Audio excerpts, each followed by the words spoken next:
Welcome to the Barker Podcast Collection.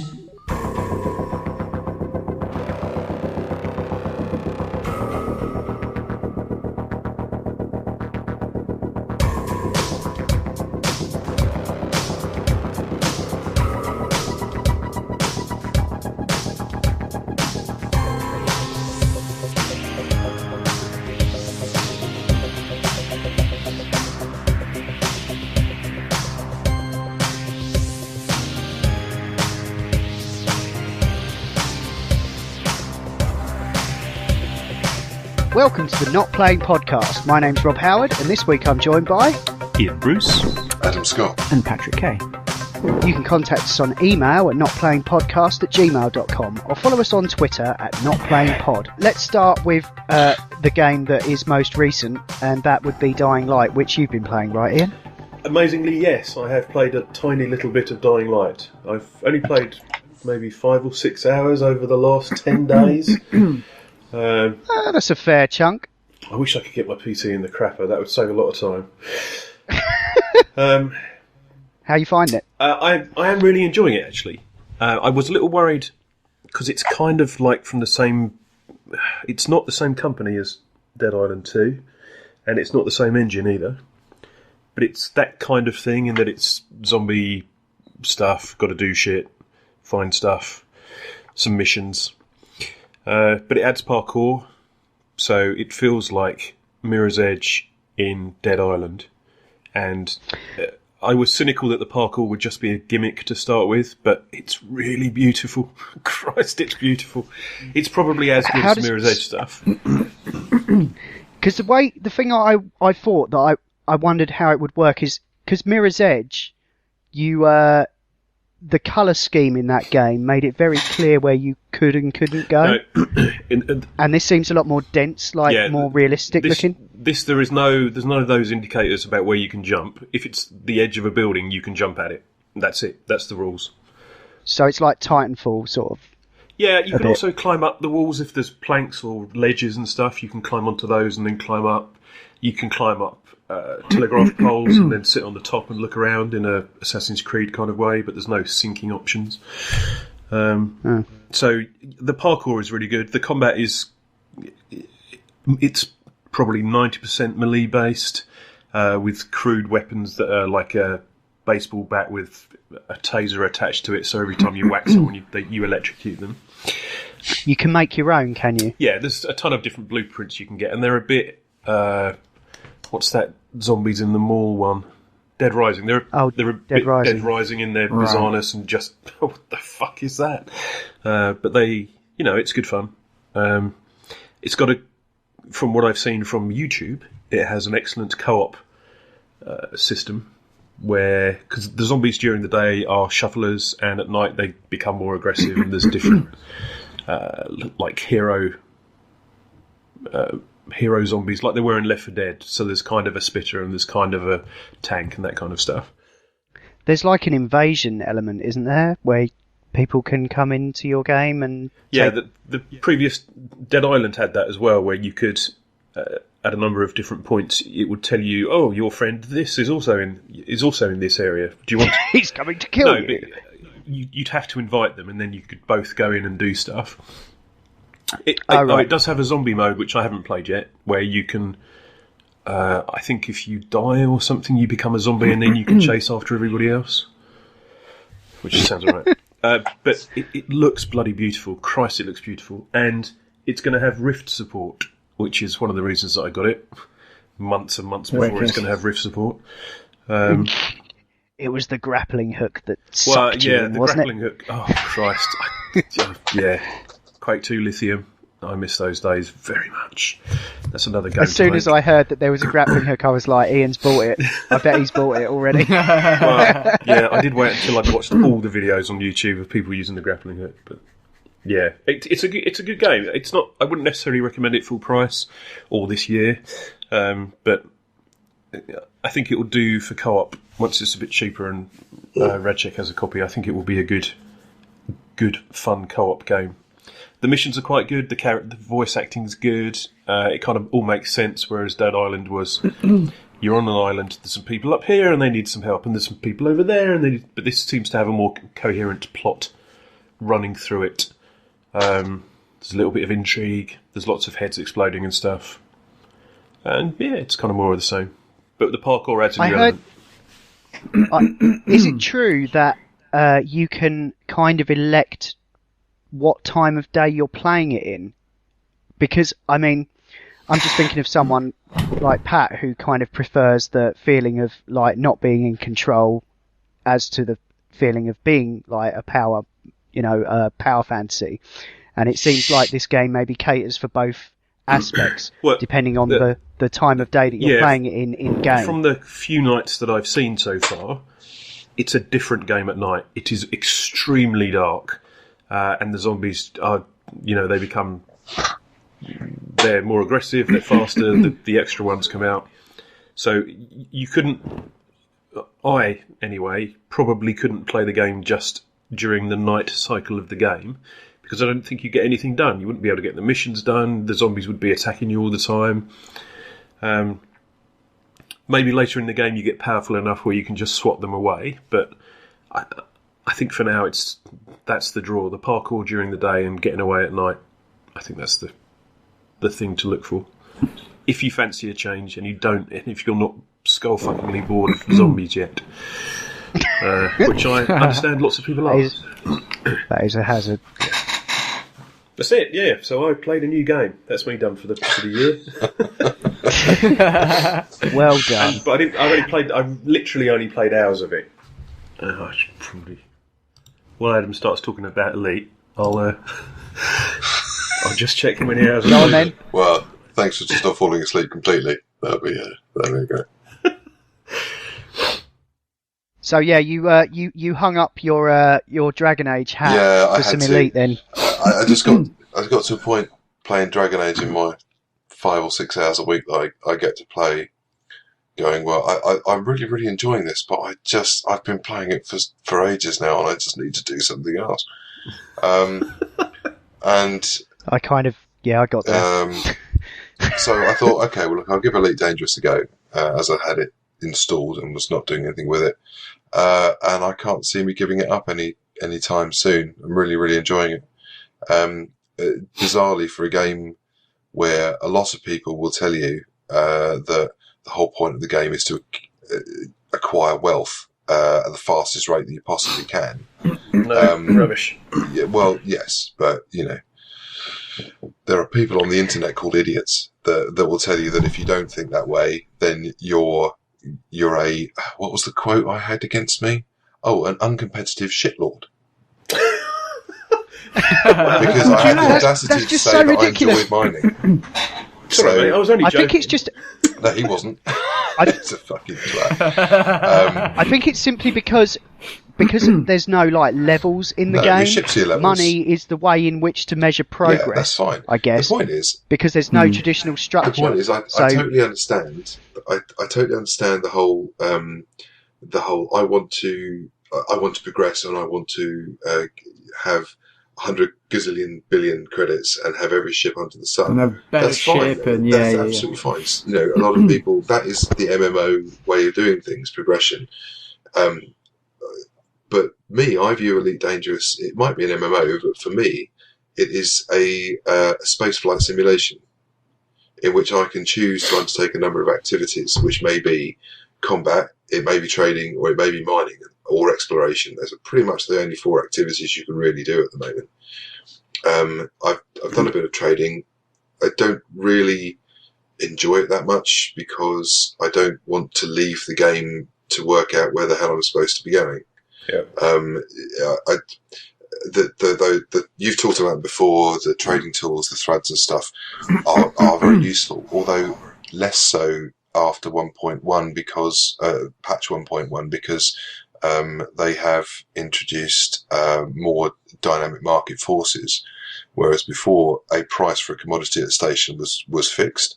Yeah, I believe now they've changed it so that if everyone starts going, hey, this station is buying computer accessories for this amount of price, then eventually the price will go down, and so threads becomes of less value.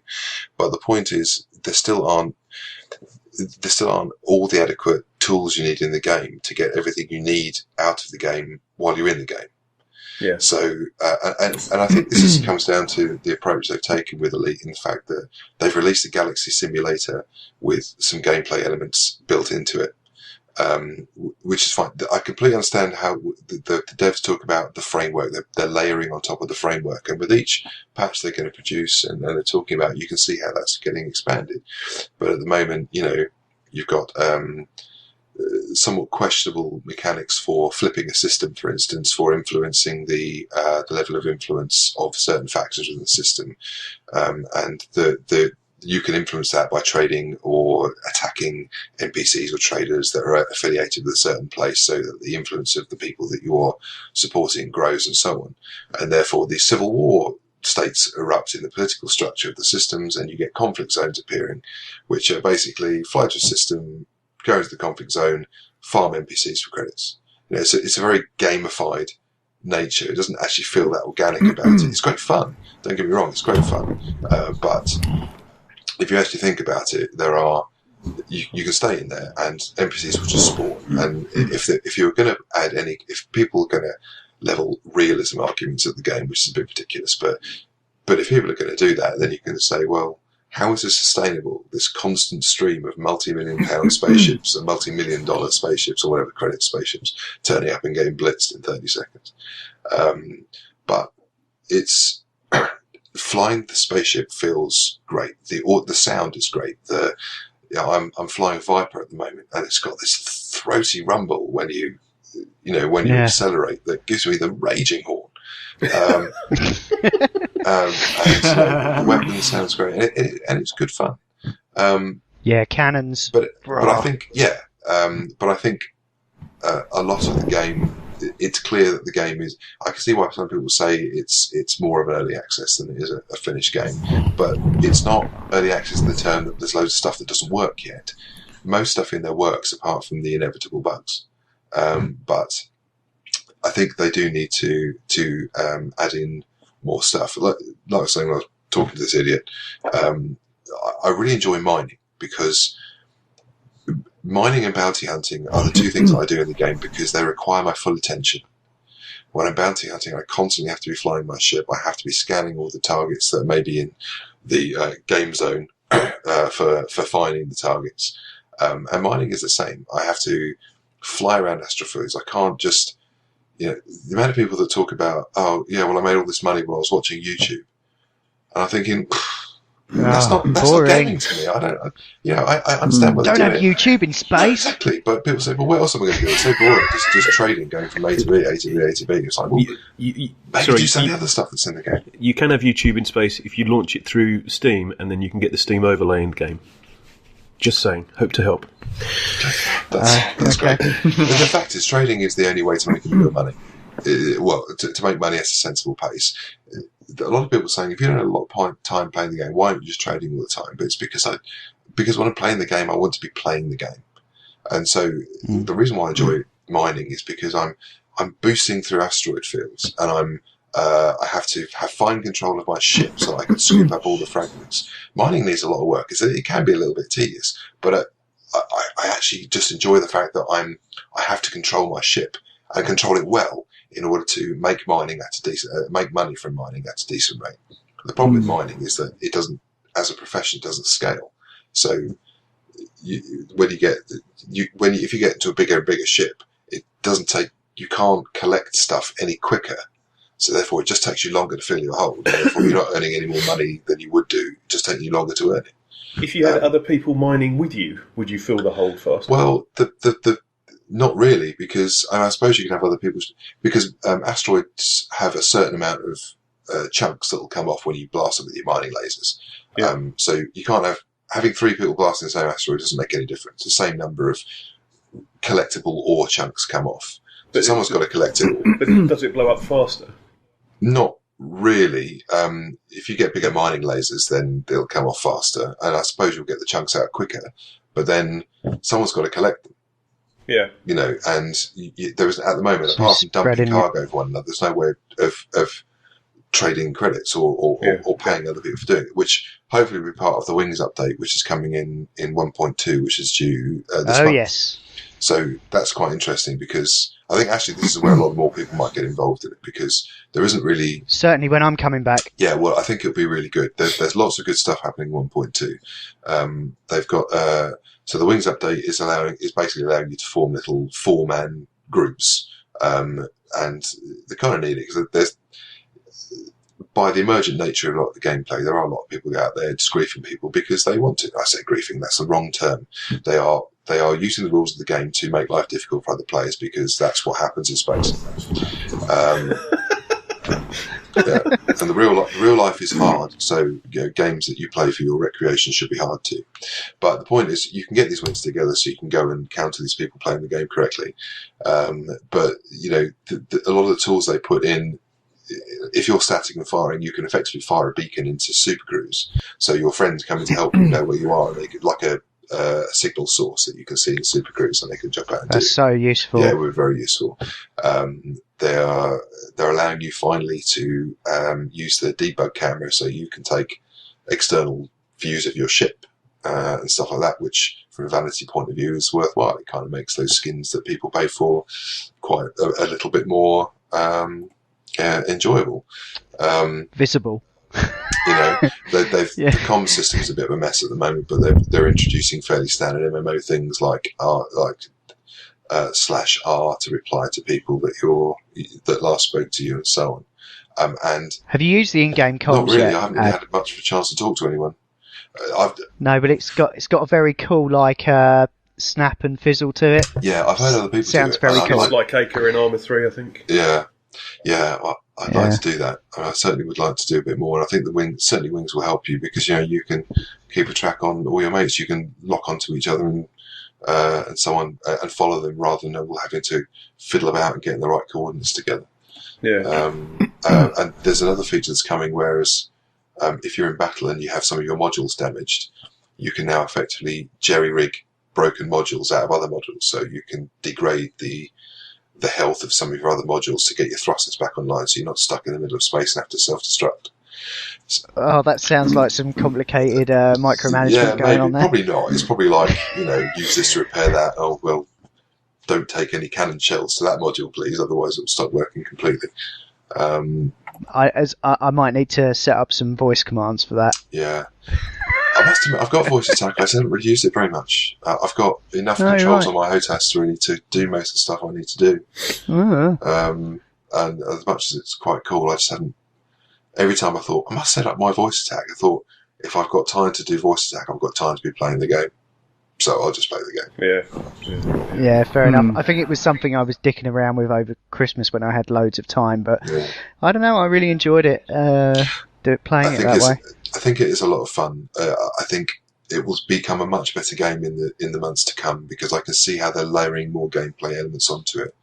And they are tweaking things. Everything's going to get past. Mining will become more profitable. Repair costs in 1.2 are going to come down, so that if you have an expensive ship, it doesn't cost you, you're down at 75% hull?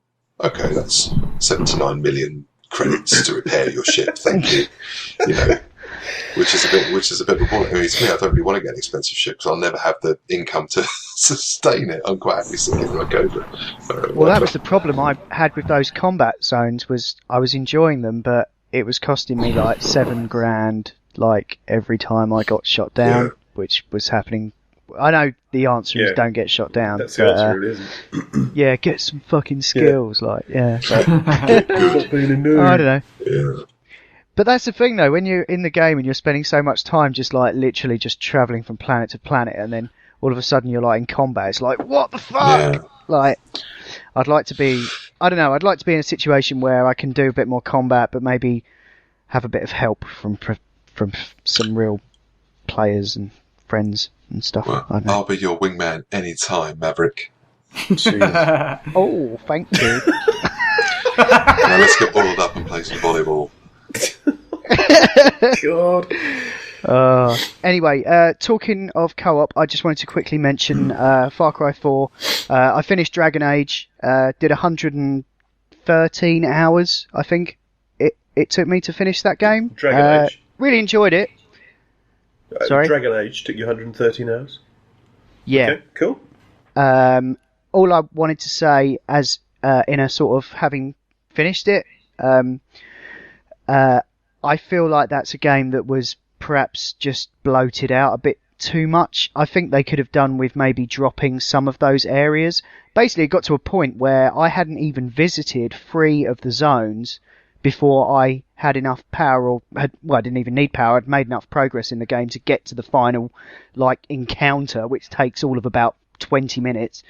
And I just sort of felt like, they'd just put so much, I concede MMO-like content in there to sort of pad it out, really. And I just wish that, some of the stuff going on in that sort of very thin slither of core content had been kind of embedded more in those huge zones, because there were amazing landscapes they created in that game, but they just felt so sort of empty, compared to the density of that and the richness of that storytelling that they had at the core of the game. It just felt like a very flat game, Cookie cutter. I hate to say it, but I don't know if it was cookie cutter, but I just think there was, too much of it. I just think it would. Yeah. So I don't know whether they were then. rapidly overcompensating for Dragon Age 2. I mean, what worries me the most about it, as much as I love Dragon Age Inquisition, and I do love it, is that I'm hoping that the next Mass Effect games are not following so much in that, because what I loved about the Mass Effect games was replaying them as completely different protagonists and seeing things from a different point of view. And I really enjoyed the different relationships. It actually did the different relationships very well, depending on how you played the game. But there's no fucking way I'm going to do that if each game is over 100 hours. And most of it is spotting around doing exploration, which is what they've said a lot of it is going to be. Mass Effect worked for me because it was a pretty tight, reasonably linear story, and that's, but with different methods of approach and stuff like that. So I'm hoping that this is not the model for every BioWare RPG in the future, because it's just too big for someone like me. Yeah, and as much as I moaned about, as much as we tend to moan about DLC, I would have been happy, honestly, if they'd have just held some of that stuff back and made it more clearly optional by putting it behind a DLC wall, because that stuff would have been good value DLC if it was DLC, another dragon to kill, another amazing environment to explore, but just putting it as I don't know, because it was part of the game, I felt compelled to go there just to see what it was, because I was like, what am I missing out on, And then you get there and it's this has no bearing on the main plot, so why am I doing it? I sunk an awful lot of hours into Dragon Age Inquisition, and for someone like me who doesn't have an awful lot of hours to say, it shows you how good the game was for me, but I kind of felt like I'd sunk enough hours in that I really wanted to get to the end. It was 60, I've sunk 60 or 70 hours into the game, possibly. I don't know exactly, because there was an awful lot of other stuff going on, but a lot of hours in, and I really felt like I should have been at the end rather than halfway through. And I'm not necessarily criticising the game. There was, they've put a lot of work into it, but just too big. Trim it down a bit. Trim the fat. Yeah, I think 80 hours you could go, but what I would recommend, if you want to get the most out of the game, is just go to every area, see what's there, and just don't do it all. Fair enough. Just see what it's like, kill the dragon, move on. Have a look around and install it. There you go. Yeah. But anyway, I got that out of the way, and so I thought I'll move on to Far Cry 4, because I've had that, and I've not really given it much time because of Elite and Dragon Age. I'm playing it. It's, as I've said before briefly, it's no surprise. It's very much more of the same. There's a hell of a lot of plot in the campaign, but it's kind of really hard to make any sense of it when the game's throwing so many different things at you. I've recently started doing the Shangri-La missions, which are completely out there and seem like some kind of, almost like I'm playing some kind of cool indie game inside this giant AAA game. There's these drugs missions you do by these couple of British stoners, which basically just involve shit happening and you running from A to B. And there's a few other diversions. A lot of the campaign actually takes place in the Himalayas, or a big section of it does, which is not even the main map that you play in, which hence why the campaign stuff is so entirely separate and not available to play in co-op. But co-op is definitely a thing in the game, and I've had a lot of fun. I've played with my friend John, who is our co-host on the Not Watching podcast, and I've played a lot with Matt, my housemate. And we went through, and basically, you've, as well as the normal outpost that you can do quite easily on your own, or with some help, because in this game you can call in NPC support. I don't think that was in the last game, so that's cool. And also Outpost this time. I don't remember Outpost being retaken in Far Cry 3. So when you've taken an outpost, they can come under attack, and it's up to you whether you want to defend them or not. Far Cry 3, once you've taken them, you've taken. Yeah, it was like Pac-Man, rinse your way through the map. So there's that as well. So obviously when you're playing co-op, you either go into your friend's game or they come into yours. So they can help you achieve objectives in your game, or you can help achieve objectives in theirs. All your money and stuff that you accrue, and the hunting that you do, and the crafting and the upgrading, all that stuff carries from one to the other, which is cool. So, for example, I decided I had to do the hunting stuff because it was frustrating as hell that I only had 2 weapon slots. You know, you have to do that. And like Far Cry 3, you really have to go out of your way to do the hunting, because unfortunately the mission structure doesn't take you there. I didn't even know what a Malaysian tapir was. I thought it was a monkey, but it's like some weird looking thing. And I had to Google what it was just so I could look on the map and go, I need the thing that gives me an extra gun. So that was a bit ridiculous. Jamie, but it's I've now got my... Yeah. It is. It's wildlife, you know. And speaking of wildlife, the elephants are fucking just as awesome as you might imagine. You just have to run in the direction of stuff, and carnage happens in front of you. Did you say that you'd strapped explosives to an elephant? I didn't. How is Matt that? did. Oh, yeah, okay, that makes sense. He wanted to see if you could, and you can. So whatever sick puppy did that at Ubisoft, then feel ashamed for the extinction of digital elephants. But yeah, they're brilliant. They're so overpowered. The campaign definitely takes you in the direction of learning how to use those, and there's special controls that allow you to punt people flying off into the distance. It's hilarious. But yeah, as a game, I kind of find myself, like last night, I was like, well, what shall I do? So I did a campaign mission that was kind of fun. Then I finished that, and so I captured an outpost, climbed up a tower, did a Shangri-La mission, and then did a drugs mission, and that was like an hour, and I was done. I can take it or leave it. There is a vehicle in the game that is like a gyrocopter, which actually makes the game feel quite small, because you'll get an objective and you'll be, I've got to go all the way over there. But this gyrocopter allows you to basically get to areas that would be a complete pain in the arse to get to. So it does make the game a little bit smaller, makes some of the terrain a bit inconsequential, I found. But yeah, overall it's okay, it's fine. I don't come away, it doesn't blow my mind, but I still have had the most fun with it in co-op. It works exactly like I expected it to.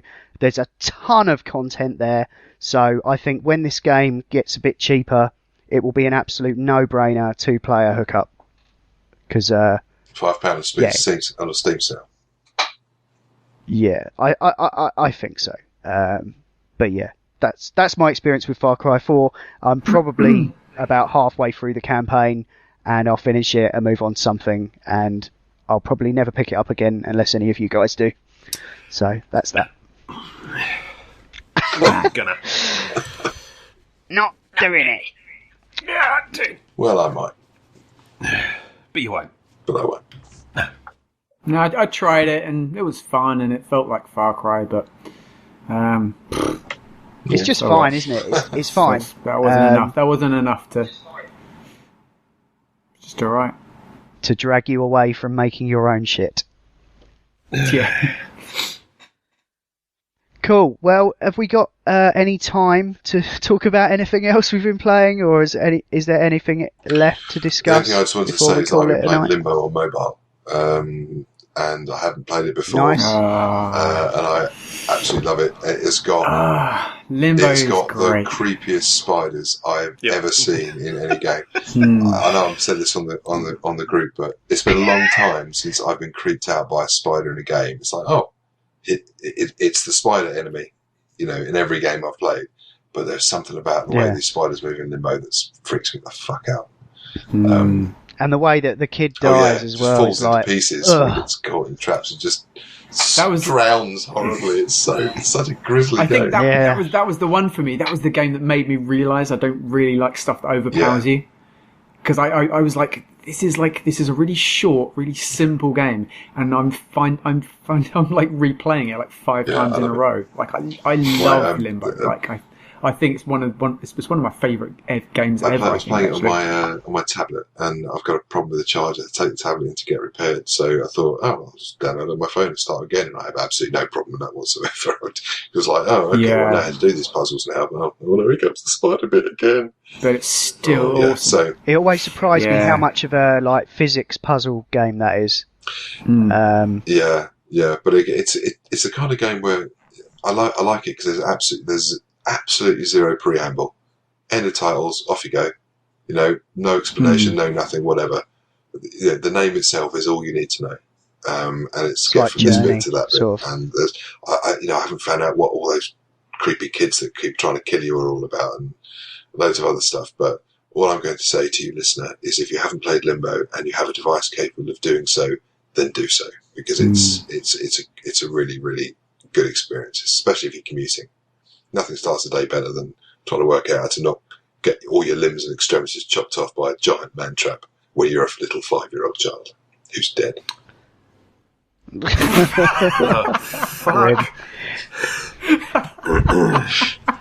If you're talking about mobile games, though, I'm just going to have to give a quick shout out for XCOM Enemy Within, which is the expansion to. Well, it's a standalone It's an expanded version of XCOM Enemy Unknown. And I'm loving it so much. I've been playing it for months now. I'm shit at it, but I did just finish all the Exalt missions. Basically, the idea with XCOM, if you don't know, is it's like an alien invasion, and you've got there's an element where you're sort of in a base and you're doing research and you're building facilities and tech as you research the aliens that you kill on the missions that you undertake with your squad in a turn-based style.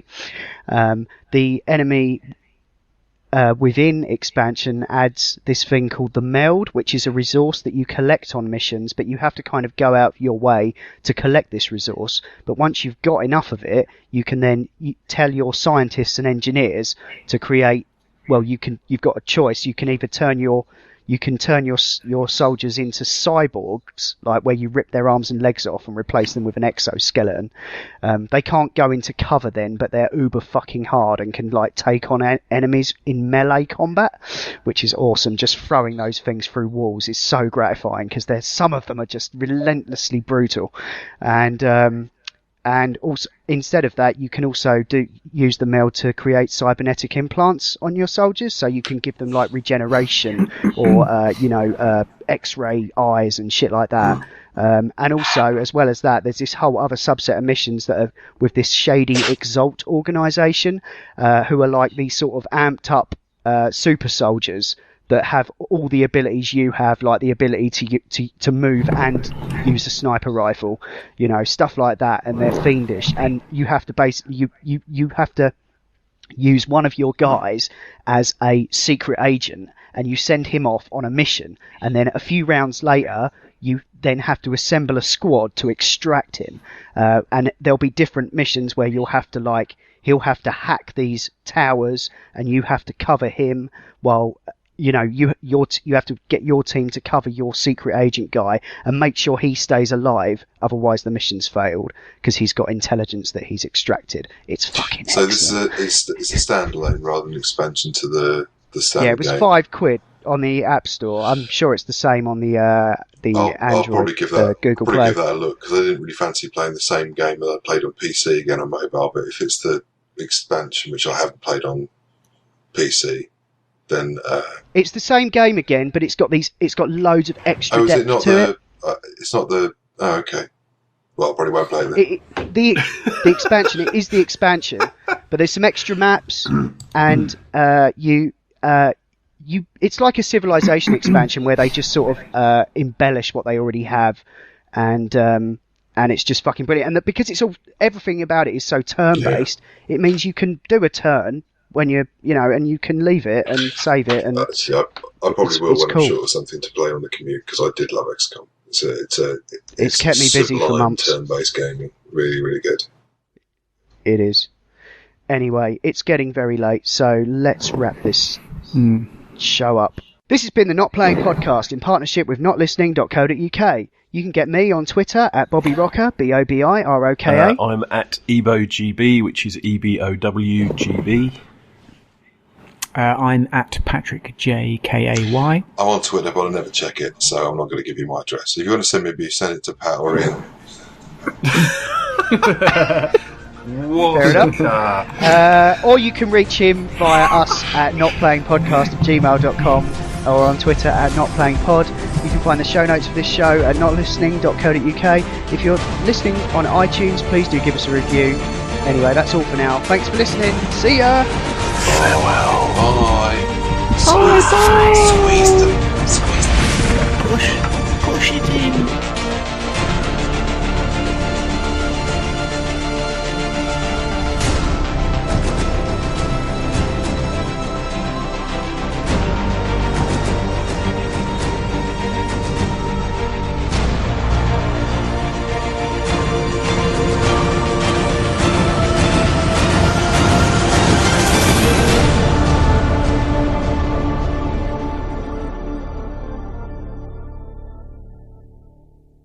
I've just But noticed personally- Adam started to look like Gabe. Has Half-Life come out yet? I beg your pardon? You've got Half-Life. Gabe's beard. Obviously, you're like a third of the man he is, but you've got that's it.